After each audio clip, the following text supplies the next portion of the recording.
اعوذ باللہ من الشیطان الرجیم بسم اللہ الرحمن الرحیم اللہم صلی علی محمد و علی آل محمد۔ اللہ جل شانہ کا بے حساب کرم احسان اس ذات کا کہ جس نے ایک دفعہ پھر قرآن مجید سمجھنے کے لیے یہاں پہ ہمیں اکٹھا کر دیا۔ آج ہم انشاءاللہ 10واں پارہ سورہ التوبہ کی آیت نمبر 11 سے اپنا سبق شروع کریں گے۔ سورہ التوبہ آیت 11 سے۔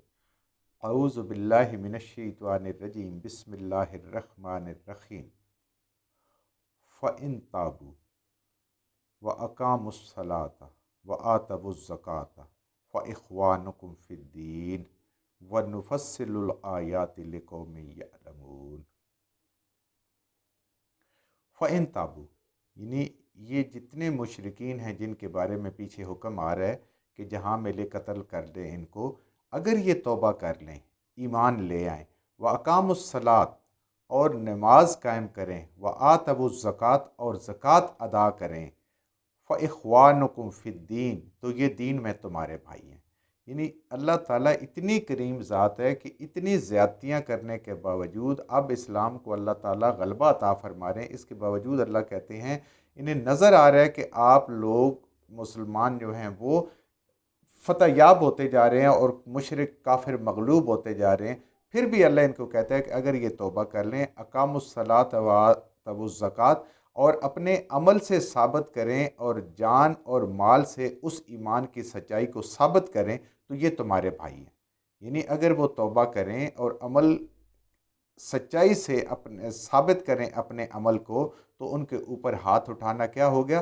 حرام ہو گیا، اور ان کو بھی سوسائٹی میں اور معاشرے میں اور تمدن میں وہی مقام حاصل ہو جائے گا جو باقی لوگوں کو حاصل ہے، وہی قانونی حیثیت ان کی ہوگی۔ کوئی امتیاز نہیں ہوگا کہ وہ آج ایمان لے کے آئے ہیں اور کچھ جو ہیں وہ بالکل پہلے دن سے لے کے۔ ہاں، آخرت میں درجات نیکی کے وہ اپنی جگہ پہ، لیکن دنیا میں قانونی حیثیت میں ان کی حیثیت اللہ تعالیٰ فرماتے ہیں فَإِخْوَانُكُمْ تو وہ لازماً تمہارے بھائی ہیں، فی الدین دین کے بدلے میں۔ وَنُفَصِّلُ الْآيَاتِ لِقَوْمٍ يَعْلَمُونَ اللہ تعالیٰ اپنے اس قرآن کی آیات کو تفصیل سے بیان کرتے ہیں، کھول کھول کے بیان کرتے ہیں، مثالیں دے دے کے سمجھاتے ہیں، لیکن اس قوم کے لیے جو اس قرآن کو پڑھنا اور سیکھنا چاہے۔ اگر ہم اس کو پڑھیں ہی نہیں، اس کو سمجھیں ہی نہیں، تو پھر ہمیں وہ مثالیں کیسے ملیں گی؟ کیونکہ مثالیں تو قرآن کے اندر ہیں۔ قرآن کو پڑھیں گے، سمجھیں گے تو ہمیں مثالوں کی سمجھ آئے گی۔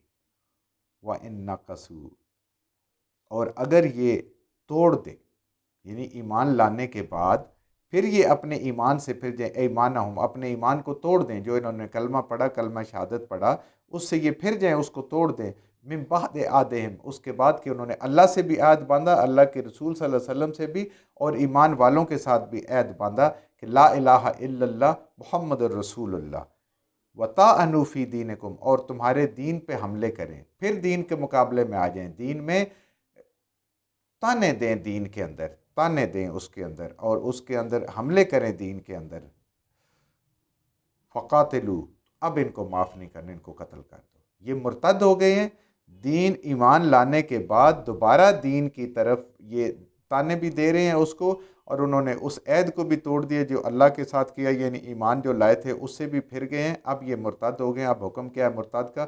فقاتلو قتل کر دو ائمۃ الکفر یہ قریش والے جیسے کفر کے پیشوا تھے، تو یہ جو مرتد ہیں یہ بھی کفر کے پیشوا ہیں، ان کو بھی قتل کر دو۔ لا ایمان لہم ان کی قسموں کا اب کوئی اعتبار نہیں، اب اگر یہ قسمیں کھاتے ہیں ان کی قسموں کا کوئی اعتبار نہیں۔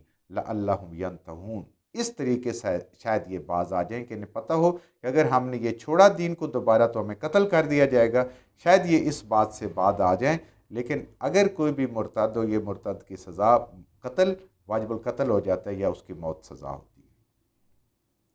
الا تقاتلون کیوں نہیں اے مومنو، کیوں نہیں تم لڑو گے، قومن اس قوم کے ساتھ، ان لوگوں کے ساتھ، نقصوا ایمانہم کہ جنہوں نے ایمان لانے کے بعد عہد کو توڑ دیا۔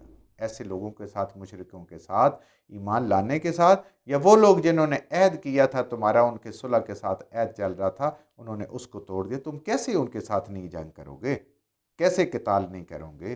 وَحَمُّوا بِإِخْرَاجِ الرَّسُولِ اور انہوں نے پوری کوشش کی تھی کہ نبی کریم صلی اللہ علیہ وسلم کو قصد کیا تھا، پکا ارادہ کیا تھا، بے اخراج کہ آپ کو جلا وطن کریں۔ وہم اور وہی لوگ ہیں بدعوکم جنہوں نے ابتدا کی اول مرہ پہلی دفعہ، عہد شکنی کی ابتدا بھی انہوں نے کی، نبی کو بھی رسول کو بھی اس کے وطن سے انہوں نے جلا وطن کیا، ہجرت پہ مجبور کر دیا، اور وہ اللہ کے ساتھ کی ہر وعدے سے بھی پھر جاتے ہیں۔ تو تم کیوں نہیں ایسے لوگوں کے ساتھ جنگ کرو گے؟ تم ضرور جنگ کرو گے، تم ایمان کا تقاضا ہے۔ اتخشونہم کیا تم ان سے ڈرتے ہو؟ ایمان والے تو کسی سے نہیں ڈرتے، تمہیں کیا خوف ہے؟ اللہ تمہارے ساتھ ہے۔ 313 بے سر و سامان کو اگر 1000 پہ غلبہ دے سکتا ہے تو آگے کیوں نہیں دے سکتا؟ اللہ تو وہی ہے، اللہ کی طاقت بھی وہی ہے، اللہ کی طاقت تو کبھی کم نہیں ہوئی۔ اتخشونہم کیا ڈرتے ہو تم ان سے؟ فاللہ احقو تو ضرور لازماً بے شک اللہ کا حق ہے، اللہ کا یہ حق ہے، اللہ اس چیز کا لازماً حقدار ہیں۔ ان تخشوہ کہ اس سے ڈرا جائے، اللہ اس چیز کا زیادہ حقدار ہے۔ ان لوگوں کے تو جرائم کی فہرست دیکھیں کہ ان کے ساتھ لڑنا اس لیے ضروری ہے کہ انہوں نے ایمان لا کے ایمان کو توڑا، یا ایمان نہیں لائے جو عہد تھا اس کو توڑا۔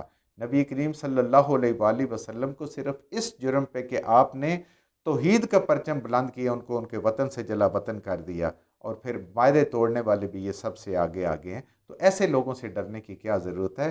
ڈرنا ہے تو صرف اللہ سے ڈرو، جس کا حق ہے، جس اللہ کے علاوہ مخلوق سے ڈر مومن کی نشانی ہی نہیں۔ ان کن تم مومنین، صرف اور صرف مومن جو ہیں وہ اللہ سے ڈرتے ہیں۔ مومن وہ ہے جو صرف اللہ سے ڈرتا ہے، کسی اور سے نہیں ڈرتا۔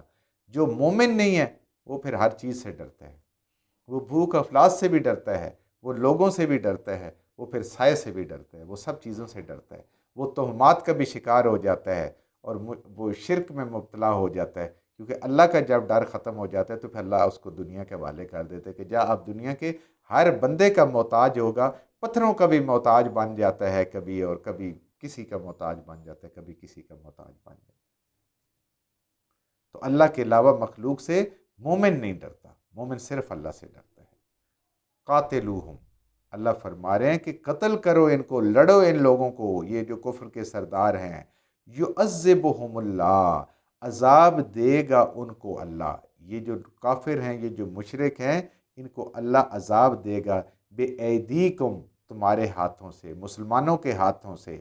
یہ دیکھیں پیچھے بھی پڑھا تھا نا ہم نے کہ یہ ان کا جو یہ قتال ہے، یہ کوئی ایسی جنگ نہیں ہے، یہ اللہ کا وہ عذاب ہے جو اللہ کا پچھلی قوموں کے ساتھ بھی جب انہوں نے رسولوں کی بات نہیں مانی پوری کوشش کے باوجود، تو پھر ان کے اوپر اللہ کا عذاب آیا۔ لیکن یہاں پہ یہ اللہ تعالیٰ نے اس عذاب کے طریقہ کار کو بدل لیا، یہاں مسلمانوں کے ہاتھوں آ رہا ہے، اسی کا دوبارہ پھر ذکر ہو رہا ہے کہ اے ایمان والو تم ان سے قتال کرو، کیونکہ اللہ تمہارے ہاتھوں سے ان کو عذاب دے رہا ہے۔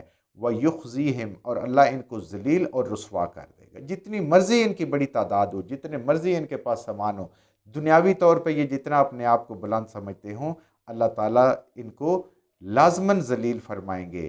وَيَنْصُرْكُمْ عَلَيْهِمْ اور تمہاری ہر حال میں مدد فرمائیں گے ان کے اوپر، تمہاری نصرت فرمائیں گے، تمہیں غلبہ عطا فرمائیں گے اے ایمان والے ان کے اوپر۔ صرف یہ ہے کہ تم ہمت کرو، کوشش کرو، اللہ کے حکم کو پورا کرتے رہو۔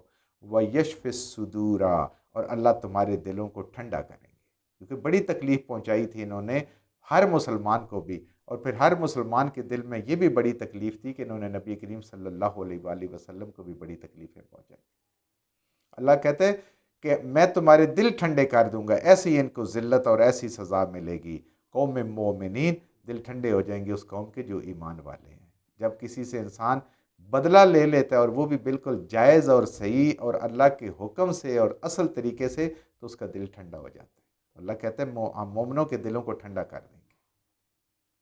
وَيُذْهِبْ غَيْظَ قُلُوبِهِمْ اور تمہارے دلوں میں جو ان کے خلاف غصہ ہے، جو انہوں نے تمہیں تکلیفیں پہنچائی ہیں، گھروں سے نکالنے سے لے کر، سامان لوٹنے سے لے کر، قتال کرنے سے لے کر، نبی کریم صلی اللہ علیہ وسلم کو ہجرت پہ مجبور کرنے تک، اور پھر مقابلہ کرنے تک، اور کتنے مسلمانوں کو شہید کرنے کے باوجود اللہ تعالیٰ کہتے ہیں کہ جتنا تمہارے دلوں میں غصہ ہے کہ ہم سب نکال دیں گے، بالکل تم تسلی سے ٹھنڈے ٹھار ہو جاؤ گے، تمہارے سینے ٹھنڈے کر دے گا اللہ۔ وَيَتُوبُ اللَّهُ اور سب سے بڑی بات ہے اللہ تمہیں توفیق دے گا، اللہ تعالیٰ کی رحمت تمہاری طرف متوجہ ہوگی۔ یہ تو بول ہوتا ہے اللہ کا کسی طرف رجوع فرمانا، مہربان ہو جانا، اللہ تمہارے اوپر مہربان ہوگا۔ اللہ میں یشاء، جس پہ چاہتا ہے اللہ، جس پہ چاہتا ہے مہربان ہوتا ہے، اس پہ مہربان ہوتا ہے جو اللہ کے حکم کو مانتا ہے، جو سمجھتا ہے، سنتا ہے، اس پہ عمل کرتا ہے۔ اور جس کو پتہ ہی نہیں ہے کہ اللہ کا قرآن کیا کہتا ہے، پھر اللہ تعالیٰ کی رحمت کیسے اس طرف متوجہ ہوگی؟ وہ تو خود اس نے اس آپشن کو ہی چھوڑا ہوا ہے نا کہ مجھے اللہ کی رحمت نہیں چاہیے، میں قرآن کے قریب نہیں جاؤں گا۔ اگر قرآن کو پڑھے گا، سمجھے گا، تو اللہ کی رحمت آئے گی، انسان کا دل اللہ کے ساتھ جڑے گا۔ تو اللہ فرماتے ہیں کہ اللہ تعالیٰ مہربانی کرتا ہے، توفیق دیتا ہے، رحمت کرتا ہے جس کو چاہتا ہے۔ واللہ علیم حکیم، اللہ تعالیٰ ہر بات کو جاننے والے اور دانا اور حکمت والے ہیں۔ اللہ کو سب کچھ علم ہے، اور اللہ تعالیٰ ایسے ہی نہیں ہے۔ جو یہ بھی بات ہے کہ اللہ تعالیٰ جس کی طرف چاہتے ہیں مہربانی کرتے ہیں، یہ بھی اس کے اعمال کی بدولت اور اللہ تعالیٰ کی رحمت اور اللہ تعالیٰ کا کرم انسان کے اوپر ہوتا ہے۔ جو کچھ ہم نے صحیح صحیح پڑھا، اللہ ہمارے ذہنوں میں، دلوں میں بٹھا دیں۔ جہاں جہاں پڑھتے ہوئے بولتے ہیں ہم سے غلطی ہوگی، اللہ ہمیں معاف فرما دے، اور ان غلط باتوں کو ہمارے ذہنوں سے، دلوں سے اللہ کی ذات نکال دے۔